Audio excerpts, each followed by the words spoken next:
राधे राधे जी, जय श्री कृष्णा। मेरे second channel आपनी फैमिली ब्लॉग्स में आप जाकर जो है डोले का फुल वीडियो देख सकते हैं। Hare Krishna, Hare Krishna, Radhe Radhe. Welcome to my channel Laddu Gopal ji की सेवा ज्ञान भक्ति। कैसे आप सभी लोग, आशा रखते हैं अच्छे होंगे। तो यहाँ देखिए, आज है जल झूलनी एकादशी वाला दिन। तो सभी लड्डू बाबू बैठ गए हैं और स्नान हस्बैंड ने करवाया था।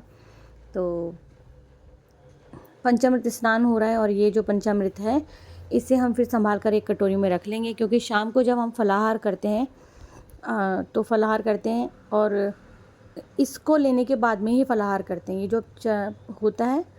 और अगले दिन सुबह जब हम लोग उठते हैं, स्नान आदि करते हैं, भगवान की पूजा करते हैं, उसके बाद जो भगवान का नहलाया हुआ जल होता है या जो वहाँ रखा हुआ जल होता है उसे लेकर हम अपना व्रत खोलते हैं और फिर अन्न ग्रहण करते हैं ब्राह्मण को दक्षिणा वगैरह देने के बाद में।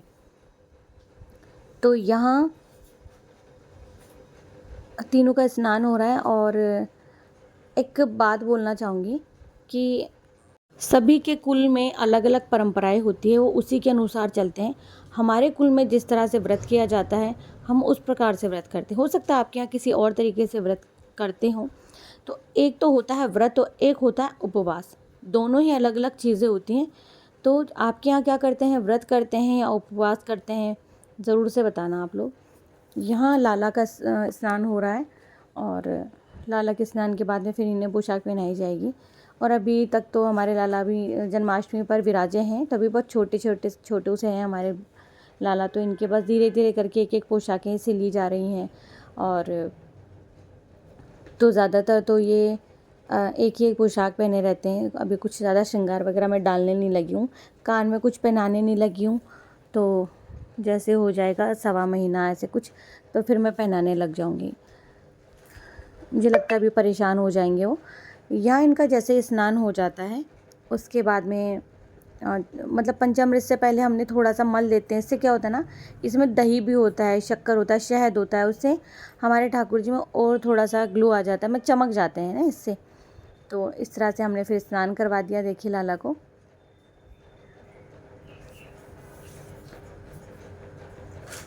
ये देखिए। और अब लाला बड़े हैं तो उनको परात में स्नान करवाना पड़ता है। यहाँ देखिए, सभी देवी देवताओं की पूजा हो गई है, प्रसाद अर्पित हो गया है, फूल अर्पित कर दिए गए हैं और चंदन का टीका लगा दिया गया है। यहाँ ठाकुर जी के यहाँ फल रख दिए हैं और जो भी मिठाई हमको रखनी है वो मिठाई हमने रख दी है। इस प्रकार से हमने ठाकुर जी को सजा दिया है, संवार दिया है। और राधाष्टमी को ये पोशाक पहनी थी हमारी ठकुराइन ने, तो वही पोशाक पहनी हुई हैं इन्होंने। अब इनकी जो पोशाक परिवर्तन है ना, श्राद्ध में कभी भी पोशाक नहीं बदलते हम ठाकुर जी की, श्राद्ध पक्ष में नहीं बदली जाती है। अब नवरात्रि की अर्ली मॉर्निंग सुबह में ठाकुर जी की पोशाक बदलेंगे, तो उसी दिन स्नान आदि होगा, फिर नई पोशाक धारण करवा देंगे नवरात्रि में। तो यहाँ देखिए हमारी जो राधा रानी कितनी खूबसूरत, कितनी प्यारी लग रही हैं। तो थैंक यू। आप सब लोग बोलते हैं आपकी राधा रानी बहुत सुंदर है, कान्हा जी बहुत सुंदर है। कि देखिए, कान्हा जी और राधा रानी सभी के सुंदर होते हैं, हमारी आँखों की खूबसूरती होती है। तो ज्योत्सना जी, आपका कमेंट, आपने मुझे ये बोला है कि दीदी आप पूजा से संबंधित ही वीडियोस बनाएं। तो मैंने वैसे तो कई वीडियोस बना के रख रखी हैं। तो ज्योत्सना जी, मैं कोशिश करूँगी कि पूजा से संबंधित वीडियोस मैं अपलोड करूँ आपको। वैसे मैं जो जानकारी देनी होती है वो मैं अपलोड करती हूँ। आपने देखा भी होगा व्रत उपवास कब है, क्या है। बाकी और जो जानकारी चाहिए तो ठीक है, मैं वास्तव में भूल जाती हूँ कई बार। मुझे सोनू दी ने भी कमेंट किए हैं, मैं भूल जाती हूँ उनका भी बताना। सुनीता दीदी भी मुझे बोलती रहती हैं, सुनीता दी के भी नहीं जा पाते हैं। तो हमारे गोलू मोलू छोटू मोटू से लाला देखिए। और आज जो इनको ये ड्रेस जो पहनाई है, ये ड्रेस मैंने स्टिच की थी इनकी। या इनको भोग लगा दिया है, केला रखा है, बर्फ़ी रखी है, मलाई बर्फ़ी रखी है, एप्पल रखा है। अब एक और बात बता देती हूँ, हम लोग फल को काट कर नहीं रखते हैं, रीज़न बता दिया है। हम मानते हैं बाई चांस नज़र हटती है, मक्खी मच्छर बैठ ही जाते हैं और इधर उधर से गंदे मक्खी मच्छर आके बैठते हैं, उन फलों को दूषित कर देते हैं। हम लोग कुछ समय के लिए भोग रखते हैं, फिर यहाँ से हटा लेते हैं। हमारे यहाँ, मैंने पहले भी बोला है, हमारे कुल में हमने अपने बड़े बुज़ुर्गों को जैसे देखा है, जैसे करते आए वैसे ही करेंगे। हम लोग अलग नहीं कर सकते हैं। हाँ, पना बनाती हूँ पपीता रखती हूँ तब मैं कर देती हूँ। यहाँ हमारे सारे लड्डू गोपाल जी विराजित हैं, सभी बैठे हैं एक साथ में, सभी को भोग लगा दिया है मैंने। अभी जो लाला है ना वो यहाँ नहीं आ सकते हैं, पूजा के कमरे में अकेले बिठाना नहीं चाहते हैं, इसी वो यहाँ बैठे रहते हैं। अब अभी यहाँ ना इनकी ड्रेस कुछ ढीली थी, तो बाय गॉड इस दिन मेरा व्रत था, मतलब जल झूलनी एकादशी को व्रत होता ही होता है, सभी का होता है। पता ही नहीं काना अपनी मासी से मालिश करवाते हुए ये एक वीडियो कब बना रहा था, मुझे बिल्कुल भी आइडिया नहीं था। देखो मैं कैसे बैठी हूँ, और सच कहूँ तो मैं इस दिन मेरी तबीयत बहुत ख़राब थी। ये छोटी सिस्टर को भी पता है कि मेरी तबीयत बहुत ख़राब थी, और मतलब यूँ लगा ना, आप देख रहे होंगे टाइम क्या हो रहा है, यूँ लगा ना मुझे कि शाम हो रही है और अब डोला निकलेगा, ठाकुर जी डोले में सवार होकर के जाएंगे, तब मैं तैयार होकर बाहर गई थी। और ये देखो हमारे प्यारे से लाला, बस मैं इनको ऐसे गोद में बिठा के लाड लड़ाती रहती हूँ। काना तो बोलता है मम्मा आप सबको भूल गए, इसको गोद में लेके बैठे रहते हो। मैंने कहा नहीं बेटा ये बात नहीं है, बहुत छोटे हैं अभी। तो ऐसे करके अब काना देखो अपनी मासी से मालिश करवा रहा था, और इसके हाथ में फ़ोन था, ही पता नहीं कभी व्लॉग बना रहा था। तो मैंने उसको काटा नहीं है, आप कि चलो कोई बात नहीं बैठे रहने दो। फिर मैं बात करते रही, लाला को बोल रही थी कि भजन सुनाती हूँ तेरे को, एक बहुत प्यारा सा भजन सुनाती हूँ। फिर भजन सर्च करने लगी। यहाँ देखिए नौका विहार की तैयारी हो गई थी। अभी तो सभी बच्चों को हमने बोला हुआ है कि भाई आप लोग भी आराम करो। फिर यहाँ संध्या का समय छोटी सिस्टर हेल्प कर रही थी, मतलब हम लोगों को बनाना था सहगार। और ये आलू का हम लोग क्या करेंगे, हलवा बना देंगे, और या जो है कुटू आटे की जो पकौड़ी बनाते हैं उसमें, क्योंकि छोटी सिस्टर के हस्बैंड भी आएंगे और हमें ठाकुर जी को भी भोग लगाना होता है। शाम के समय हम लोग यही भोग लगाते हैं ठाकुर जी को।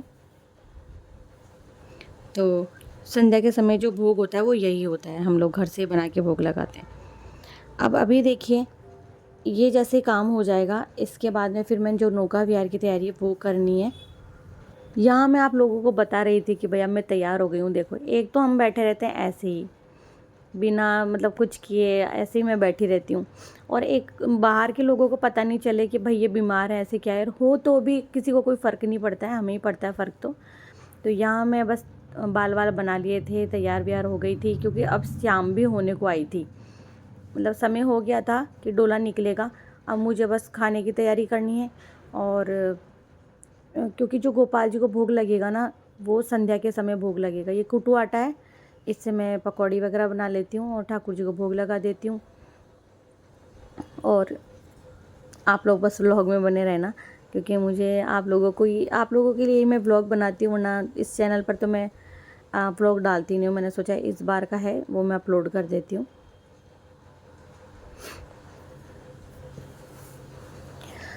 और आप लोगों से बात करते करते न जाने कब टाइम निकल जाता है, बड़ी हो जाती है वीडियो, पता ही नहीं लगता है कि कब वीडियो बड़ी हो गई। एडिटिंग कर रही हूँ तो नींद बहुत आ रही है। ये देखिए नाव निकाल कर रख ली है, और अब ठाकुर जी को करवाएंगे नौका विहार। आज इस एक ही नाव में करवा देंगे हम, क्योंकि मैंने कोई नाव वगैरह बना के रखी नहीं है, और इसी में करवा देंगे मतलब। और ये टब जो है ना बहुत बहुत अच्छा है, आप लोग यही ला के रख सकते हो, इसमें ठाकुर जी को नौका विहार करवा सकते हो। फिर अब बिठाना था सबसे पहले जो विराजमान होंगे वो है हमारे लड्डू बाबू और किशोरी बिटिया। भाई लड्डू बाबू को अगर पहले नहीं बिठाया ना तो वो नाराज़ हो जाते हैं, उनकी नाराज़गी मैं नहीं रख सकती हूँ, तो पहले उन्हीं को नौका विहार करवाया जाता है, उसके बाद में बाकी सबको नौका विहार करवाया जाता है। यहाँ देखिए पूरा ऐसा लग रहा है तालाब जैसा, पुल जैसा लग रहा है। बहुत सारे फूल वगैरह नहीं भरे मैंने, यहाँ बहुत छाया छाया सी भी थी, इस पेड़ के नीचे हमारे बहुत छाया रहती है। और यहीं है लड्डू बाबू को हम लोग नौका विहार करवा रहे थे। यही वीडियो दूसरे चैनल पर भी अपलोड करूँगी, वहाँ केवल मुझे भोग की सेवा दिखानी है, और भोग की सेवा दिखाने के बाद में बस जो डोला आएगा वो दिखा दूँगी। लेकिन ये वीडियो ऐसे ही बहुत बड़ा हो गया है, क्या ही करूँ, मैं समझ में नहीं आ रहा था क्या करूँ। मतलब मैंने इसको बहुत कट किया है। अब मैं हमारे लड्डू बाबू हैं, उन सबका मुझे नौका विहार दिखाते दिखाते इसमें हो भी गया है। तो यहाँ देखिए नौका में आराम से बैठ कर के जल विहार कर रहे हैं दोनों लोग ही, मतलब राधा रानी भी और हमारे कान्हा जी भी। वैसे तो बहुत सारी नाव जब एक साथ चलती हैं तो बहुत अच्छा लगता है। ठाकुर जी की कृपा रही तो एक नहीं 100 नाव आ जाएंगी, बस ठाकुर जी की कृपा और इनका हाथ होना चाहिए सर पे, तो ये काम कर रहा था हमारा काना बाबू। मैं और काम भी देख रही थी अंदर। तो मैं थोड़ी देर आती, फिर उनको नौका विहार करवाती और चली जाती। तो फिर काना को बोलती कि काना अब अच्छा, ये 5 उंगलियों पे मैंने मेहंदी लगाई थी क्योंकि शगुन होता है, आज डोला निकलेगा, व्रत भी है, जल झूलने एकादशी है, यशोदा मैया को तो ज़रूर से लगाना, मैं तो इनकी यशोदा मैया ही हूँ। तो इसीलिए फिर मैंने अपने 5 उंगलियों में मेहंदी लगा ली थी। और इंस्टेंट मेहंदी है, फटाफट से लग जाती है, थोड़ी सी मतलब ज़्यादा से ज़्यादा 4-5 मिनट के लिए रखना होता है इसको। तो फिर काना मेरे साइड में भेज रहा था और मैं काना की तरफ कर रही थी धीरे धीरे, कि याद आता है कि अभी ये सेवा तो अधूरी रह ही गई है, तो ये सेवा भी देनी होती है। संध्या को आरती होगी तो थोड़ा थोड़ा मतलब जैसे ही इन दोनों का हो जाता है, फिर बारी आती है हमारे गोपाल बाबू की। अब धीरे धीरे लड्डू गोपाल, छोटी सिस्टर के लड्डू बाबू आए हुए, उन सबको सभी को नौका विहार करवाना है, तो उनकी भी बारी आती है। अब मैं छोटी सिस्टर के लड्डू बाबू, वो नौका विहार कर रहे हैं। तो पहले मैं क्या करती थी, नाव के ऊपरी जगह में बिठाती थी, तो वो थोड़ा डामाडोल सी होती थी। पर अभी इसमें 5 नंबर तक के लड्डू बाबू आराम से बैठ करके नौका विहार कर लेते हैं, लेकिन 6 नंबर के लड्डू बाबू बैठते ही नैया डामाडोल हो जाती है। तो इसमें 6 नंबर के लड्डू बाबू नहीं बैठ सकते हैं। तो जो मतलब बड़ी नाव अगर हो तो शायद हो जाए, और उसके लिए भी थोड़ा गहराई में पानी होना बहुत ज़रूरी है। फिर इसके बाद में थी हमारे गोपाल बाबू की बारी, और गोपाल बाबू फिर नौका विहार कर रहे थे। ये भी 5 नंबर के हैं, तो ये भी आराम से नौका विहार कर लेते हैं। तो वीडियो बहुत काटा है, जो पंखा जलने वाली थी वो मैंने काटी है, और क्योंकि वीडियो हुआ था टोटल मिलाकर के 61 मिनट का, क्योंकि काफ़ी देर देर तक हमने नौका विहार करवाया था, तो इसीलिए बहुत समय लगा था। तो फिर मैंने एडिटिंग तो करनी पड़ती है, थोड़ा वीडियो हटाना पड़ता है क्योंकि बहुत बड़ी जाती है। यहाँ देखिए गोपाल बाबू नौका विहार कर रहे हैं। इसके बाद में बारी जो है हमारे कनक बाबू और हमारी लाडली बिटिया की है। यहाँ देखिए कब की ही मैंने अपनी मेहंदी लगा भी ली थी और हटा भी दी थी, और इंस्टेंट मेहंदी है तो जल्दी रंग आ जाता है। अब यहाँ जो नौका विहार हो रहा है वो कनक बाबू का हो रहा है। इनको छोड़ नहीं सकते भैया, तो इनको छोड़ देंगे तो नैया हमारी डूब जाएगी। सच्ची बात है कि नहीं है भाई, यानी इनको छोड़ा तो हमारी नैया डूब जाएगी, रियलिटी है ये। ये नहीं, मुझे पता है ये तो नहीं डूबेंगे, लेकिन नैया डूब जाएगी। तो इसीलिए पकड़ के फिर मैं इस तरह से, और तिरछे हो रहे थे तो नीतू कह रही थी कि बार बार तू तिरछा मत कर, तो मैं यही कह रही थी क्योंकि एक हाथ से अगर पकड़ो तो तिरछे ही जा रहे थे। फिर बस पकड़ के मैंने नौका विहार इनको भी करवा दिया, और फिर करवानी थी लाडली बिटिया को, और इंतज़ार कर रहे थे हम डोले का। और डोले का इंतज़ार करते करते ये समय इनकी सेवा में कैसे निकल गया पता ही नहीं चला। तो अब देखिए इनकी सेवा हो रही है भाई। अब इतने साल हो गए हैं नौका विहार करवाते करवाते, तो ये तो करना ही करना था। हर साल सोचती हूँ कि नहीं, बीच में करवा दिया है कई बार, मैंने अपने वीडियो भी देखा होगा, तो अब क्या ही करवाना फिर। लेकिन वही आ जाता है कि इतने सालों से परंपरा करते आ रही हूँ, तो चाहे टब में करवाऊँ चाहे कभी भी करवाऊँ, लेकिन करवाती हूँ तो हूँ ही ना मैं। तो उसी परंपरा को अभी भी, ठाकुर जी की है ये मेरे पर कृपा है, इनकी दृष्टि है और हमेशा रहे, तो सो मैं करवा रही हूँ। बाकी हमेशा बनाए रखें, मैं तो ये चाहती हूँ कोई सेवा मेरे हाथ से कम नहीं होनी चाहिए। प्रॉपर सेवा लेते रहना भाई, या आप लोग या आप सभी देवजन मेरे पर कृपा बनाए रखना। फिर काना है, इन पर फूल बरसा रहा था। मैंने काना को कहा तुझे और बच्चे नज़र नहीं आए थे क्या, तो उसके तो क्या ही कहना। बाकी किशोरी बिटिया बहुत सुंदर लग रही थी, और लाडली बिटिया भी बहुत प्यारी लग रही थी। अब है बारी इनको भोग लगाने की, तो काना की रोज़ाना की ड्यूटी यही है। जैसे मैं खाने की मतलब भोजन ला के रखती हूँ तो काना आ जाता है। तो ये संध्या का भोजन है।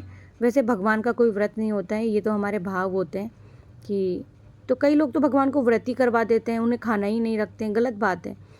आप भगवान को अन्न, ठीक है एकादशी पर अन्न खाना वर्जित है, ठीक है मैं मानती हूँ, बट ये थोड़ी ना भगवान जी को व्रत रखवाना। भगवान जी का कोई व्रत वगैरह नहीं होता है भैया। तो आप भगवान जी को भोग ज़रूर से रखें। यहाँ काना देखिए दोनों लड्डू बाबू को भोजन करवा रहा था, फिर बारी थी वहाँ भोजन करवाने की सभी लड्डू बाबू को। और ज़रूरत थी यहाँ पे वीडियो को थोड़ा सा फास्ट फॉरवर्ड करने की, क्योंकि वीडियो बहुत बड़ा था, बहुत बड़ा होता जा रहा था। मुझे पता है आप लोग स्किप करके देखोगे, नहीं देखोगे, इस कारण से बस सेवा दिखानी बहुत ज़रूरी होती है कि हाँ। तो यहाँ भी देखिए सभी लड्डू बाबू को हमने मिठाई रखी है और कुटू आटू की पकौड़ी और राजगिरी की पूरी है। तो इस तरह से सभी को भोग रख दिया है और इनको भी खिलाया है कान्हा ने, आप सबने देखा होगा। ऐसा नहीं है कि सभी को हम लोग, अगर मैं आपको प्रसाद की फ़ोटो दिखाती हूँ तो लास्ट वाली होती है, क्योंकि हम लोग इन्हें भोजन करवा चुके होते हैं। हम लोग भोजन रखें और फिर हम इनका रील बना रहे हैं, वीडियो बना रहे हैं, वो गलत होता है। उठाने से पहले, यानी कि जैसे अब प्रसाद हमको अंदर लेके जाना है, कान्हा को देना है खाने के लिए, इसके पापा को या मैं उसे खाने वाली हूँ, ग्रहण करने वाली हूँ, कुछ भी मतलब, तो उसके जस्ट पहले कि अब भोजन उठाना है तब हमको रील बनानी है। अब भोजन रखी हो काफ़ी समय का, आप देख रहे होंगे एक कोर भी इसमें रखी है जो हम ठाकुर जी को भी खिलाते हैं, वो निवाल अलग रखा हुआ है। तो यहाँ लास्ट में आती है कि हाँ ठीक है, भोग दर्शन आपको करवा दे ताकि आप लोग भी दृष्टि भोग ले सकें। और पुष्प वगैरह देखिए जो हैं, मतलब ऐसा होता है कि जैसे कोई बड़ा ओकेज़न है ना, तो मेरे ठाकुर जी के लिए या भगवान जी के लिए मैं अलग से पुष्प मंगवाती हूँ, वरना डेली में तो जो घर में पुष्प होते हैं वही काफ़ी होते हैं, तो वो बहुत हो जाते हैं। अब यहाँ बारी थी आरती की, क्योंकि डोला निकल चुका था। डोले के दर्शन लास्ट में मैं आपको एक रील के माध्यम से करवा दूँगी लास्ट में बिल्कुल, क्योंकि अब ना यहाँ पे आरती होनी बाकी थी, तो आरती तो भाई बहुत ज़रूरी होती है। बाहर ठीक है हम लोग डोले के दर्शन करेंगे, सो हमारे ठाकुर जी भी तो हैं, तो उनका जैसे हम लोग भोग उठाएंगे उससे पहले एक आरती ज़रूरी है। सो कान्हा आरती की तैयारी कर रहा था। जनों के संकट दास, जनों के संकट इस विध मिलहु दया में, तुमको नहीं पावे प्रभु प्रेम सहित गाता, पूरे आनंद समाता, मन में प्रेम समाता, पाप उतर जाता, ओम मन नहीं घबराता, ओम संपत्ति पाता। तो आप सब भी ले लीजिए आरती, ये लीजिए। आप सबके भी भगवान सभी के रोग और कष्ट हर ले, सभी को सुख संपत्ति प्रदान करे, सभी को सुख प्रदान करे, कोई विपत्ति किसी के जीवन में ना हो। तो आप सभी को जल झूलनी एकादशी की ढेर सारी शुभकामनाएं। आप सभी का जीवन सुख में हो, बस मैं भगवान जी से यही प्रार्थना करती हूँ। और भोग लगा दिया है, आरती के दर्शन आप सबको हो गए होंगे। मिलते हैं नेक्स्ट वीडियो में। हरे कृष्णा, राधे राधे।